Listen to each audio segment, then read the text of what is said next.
Durante la turbulenta Edad Media, especialmente entre los siglos XIV y XV, se desató uno de los conflictos dinásticos más apasionantes y complejos de la historia, la Guerra de los 100 Años entre Francia e Inglaterra. Esta épica lucha por el trono francés estuvo marcada por figuras legendarias como Juana de Arco, por batallas memorables como Agincourt, y por cambios de fortuna que, en última instancia, transformaron ambas naciones. Fue un enfrentamiento dramático de ambiciones, lealtades y tradiciones que llevó a Europa hacia nuevas eras de poder centralizado y orgullo nacional. ¿Te intrigan las intensas batallas y los momentos decisivos que dieron forma a la Europa moderna?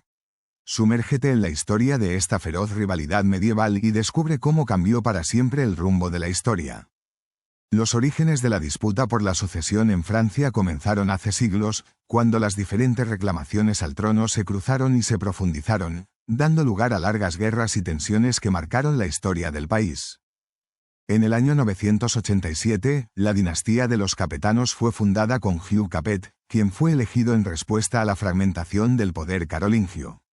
Con el paso de los siglos, ellos fueron expandiendo poco a poco su autoridad sobre toda Francia, utilizando matrimonios estratégicos, acuerdos con vasallos y la adquisición de señoríos feudales.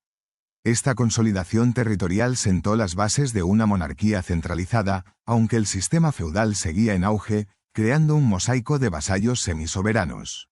La limitada influencia del Estado capetiano en regiones alejadas generó tensiones, ya que los poderosos varones buscaban su independencia, desafiando la autoridad del rey y abriendo camino a futuras disputas por la sucesión. La ley sálica y las normas de herencia jugaron un papel crucial en la historia. Adoptada a principios del siglo XI, esta ley prohibía la sucesión por línea femenina y se utilizaba para legitimar ciertas reclamaciones al trono. Priorizaba a los herederos masculinos y favorecía la sucesión agnática, lo que generaba disputas cuando surgían herencias en disputa. Estas reglas de herencia se volvieron fundamentales durante los reinados de los capetinos, especialmente cuando surgían conflictos por la corona, con diferentes ramas de la familia real y nobles vecinos peleando por el poder. En el siglo XII, la unión entre Eleanor de Aquitania y Enrique II de Inglaterra en 1152 dio lugar a un imperio anglo-francés inmenso, que incluía Aquitania, Normandía y otros territorios. Esta alianza complicó el panorama político, porque los monarcas ingleses empezaron a convertirse en señores de tierras en Francia, desafiando la autoridad de la corona francesa. Los conflictos por esas tierras y las disputas por los derechos de sucesión fueron tejiendo cada vez más los destinos de Francia e Inglaterra, sentando las bases para futuros conflictos territoriales. El Tratado de París de 1259 fue un acuerdo entre el rey Luis IX de Francia y Enrique III de Inglaterra. Su objetivo era resolver disputas fronterizas y reclamos territoriales. Aunque en el momento ayudó a estabilizar las relaciones, también oficializó la división de tierras, reforzando la idea de que algunos territorios como Aquitania eran posesiones vasalláticas de la corona francesa, pero estaban en manos de monarcas ingleses. Esto generó tensiones que durarían por mucho tiempo. Además, el tratado sentó las bases para futuros conflictos, al formalizar reclamaciones ambiguas que seguirían causando problemas en los años venideros. La amenaza de la sucesión dinástica y los leales feudales. Los conflictos saltaban cuando surgían disputas por saber quién era el legítimo heredero, especialmente cuando los monarcas morían sin dejar un heredero claro. Las lealtades dentro del sistema feudal hacían que los vasallos poderosos pudieran escoger bandos o incluso buscar su independencia, basándose en lazos familiares o ambiciones personales. Este entorno generaba revueltas internas y guerras externas, creando un clima en el que las disputas por la corona podían poner en riesgo la estabilidad de todo el reino. La consolidación capetiana y los desafíos que enfrentaron. La centralización bajo Felipe Augusto, también conocido como Felipe II, entre 1180 y 1223, fue un momento decisivo. Con mano firme, Felipe amplió significativamente el poder real, reconquistando Normandía y varias tierras clave de los reyes angevinos de Inglaterra. Sus reformas administrativas, como la utilización de agentes reales y recaudadores, redujeron la influencia de la nobleza y aumentaron el control directo sobre los territorios reales. Sus éxitos militares y estrategias diplomáticas sentaron las bases para un Estado más centralizado, aunque la oposición noble interna seguía siendo un desafío constante para la autoridad royal. El papel de las facciones borgoñona y capetiana. Una lucha interna de poder entre distintos grupos nobles, como los borgoñones y otros varones poderosos, que a menudo ponía en jaque la autoridad central. Estas facciones tenían sus propios ejércitos y ambiciones territoriales, influyendo en las sucesiones y en las guerras por el trono en Francia.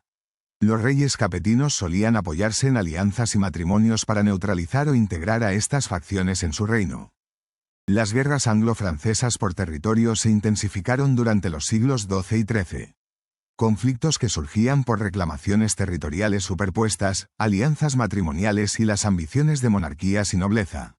Una de las batallas más importantes fue la de Bouvines en 1214, que mostró cómo la unión nacional y el poder real se volvían fundamentales para resistir amenazas externas.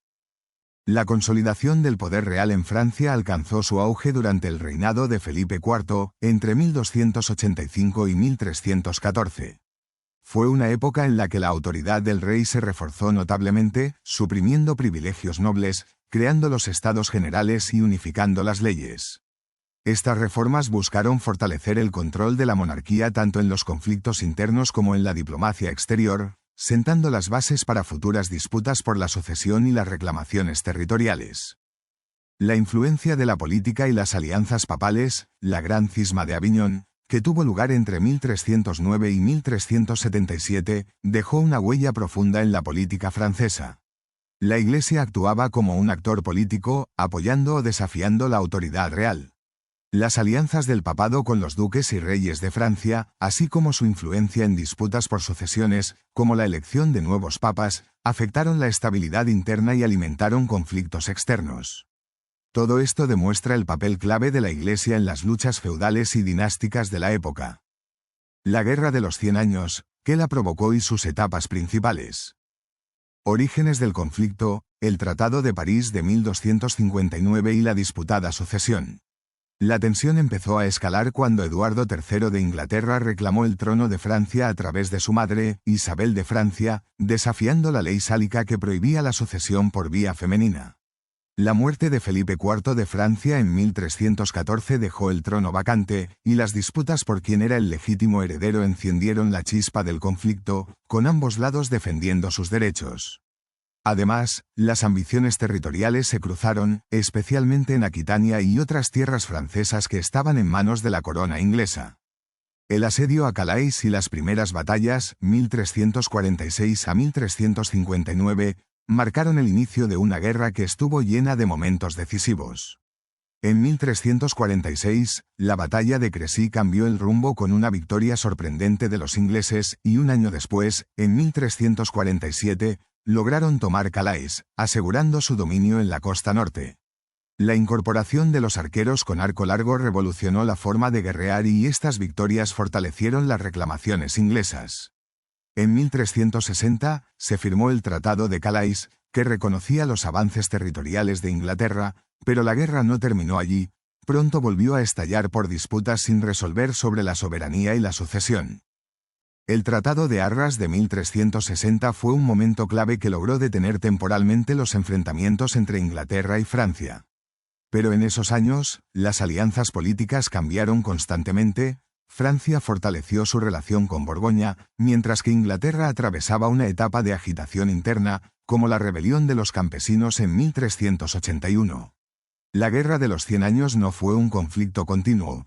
Vivió periodos de lucha y de tregua, mostrando la complejidad de una lucha que giraba en torno a la sucesión y los derechos territoriales. La figura de Juana de Arco y el Renacimiento francés entre 1429 y 1453 marcaron un período decisivo en la historia. Las campañas militares de Juana de Arco y su papel simbólico inspiraron a las tropas francesas, culminando con el levantamiento del asedio de Orleans en 1429 y logrando victorias que cambiaron el rumbo de la guerra. Su trágica muerte en 1431 y, finalmente, la victoria de Francia en 1453 marcaron el fin de las pretensiones territoriales de Inglaterra, consolidando la integridad y la soberanía de Francia para siempre. La guerra terminó de manera definitiva con la batalla de Castillon en 1453, dejando a los ingleses sin prácticamente ningún territorio, salvo Calais. Este final consolidó el poder central del rey de Francia y marcó el inicio de una época en la que el país pasó de ser un reino feudal fragmentado por disputas dinásticas a convertirse en un estado-nación más unido, aunque las luchas internas entre la nobleza continuaron. La transición feudal y el ascenso del poder centralizado marcaron un momento crucial en la historia, donde los reyes comenzaron a consolidar su autoridad y a fortalecer sus reinos, dejando atrás el caos de la época medieval temprana. Durante los reinados de Carlos VII y Luis XI, se llevaron a cabo profundas reformas legales y administrativas que cambiaron el rostro de Francia. La confiscación de tierras nobiliarias, el crecimiento de la burocracia real y la creación de ejércitos permanentes redujeron el poder de los señores feudales. Además, las políticas de Luis XI para consolidar la autoridad real y extender su control sobre las provincias lograron disminuir aún más la influencia de la aristocracia local, transformando Francia en un estado fuertemente centralizado. El declive de los lazos feudales empezó con la Guerra de los 100 años y las reformas internas. La lealtad que antes estaba dirigida a los señores regionales fue cediendo poco a poco, mientras la gente empezaba a sentir más cariño por la corona. La creación de ejércitos nacionales, los nuevos impuestos y la unificación de las leyes fueron reduciendo la influencia del vasallaje. Así, se sentaron las bases de los estados modernos que conocemos hoy. El crecimiento del Estado absolutista en Francia fue una época en la que los monarcas comenzaron a acumular un poder mucho mayor. Limitaban la influencia de los nobles y centralizaban la autoridad mediante medidas como la taille, un impuesto directo que financiaba los ejércitos y la administración real. Estos cambios marcaron el inicio del absolutismo, alejándose de las estructuras feudales federales. El papel de los estados generales y los parlamentos. Estas instituciones permitían a la corona consultar y promulgar leyes, equilibrando la influencia de la aristocracia. Aunque al principio tenían un alcance limitado, con el tiempo se convirtieron en herramientas clave para la implementación de las políticas reales, aumentando gradualmente el control de la corona sobre la vida política. La formación de la identidad cultural y nacional fue impulsada por los conflictos, que fortalecieron un sentido de orgullo francés a través del idioma, el arte y la literatura. Los esfuerzos por centralizar el poder ayudaron a crear una identidad cultural unificada, reduciendo las diferencias regionales que venían desde la época feudal. La herencia moderna de las disputas sucesorias en la Edad Media. El legado de la Guerra de los 100 años en la identidad nacional de Francia es enorme. Esta guerra logró despertar un profundo sentido de unidad entre los franceses, resaltando su soberanía y su independencia frente a cualquier intervención externa. La victoria se convirtió en un símbolo de orgullo nacional, marcando un antes y un después en la historia y ayudando a moldear la Francia moderna que conocemos hoy. La evolución del poder monárquico y las restricciones constitucionales. En la Edad Media, los conflictos entre reyes y nobles aumentaron el poder real, pero también gestaron ideas sobre límites legales y la importancia de consultar al Parlamento. Todo esto sentó las bases de las monarquías constitucionales que conocemos hoy en día. El impacto en el derecho internacional y las prácticas diplomáticas fue significativo. Los enfrentamientos resaltaron la importancia de los tratados, las negociaciones diplomáticas y la idea de soberanía. Estos principios siguen siendo fundamentales en las relaciones internacionales actuales. Lecciones sobre el feudalismo y la formación del Estado. La transición de un mundo fragmentado en pequeñas posesiones feudales hacia una monarquía centralizada nos enseña mucho sobre cómo se construyen los estados. Es un proceso que destaca la importancia de reformar las leyes, fortalecer la autoridad central y unir a la nación para avanzar en su camino hacia la modernidad.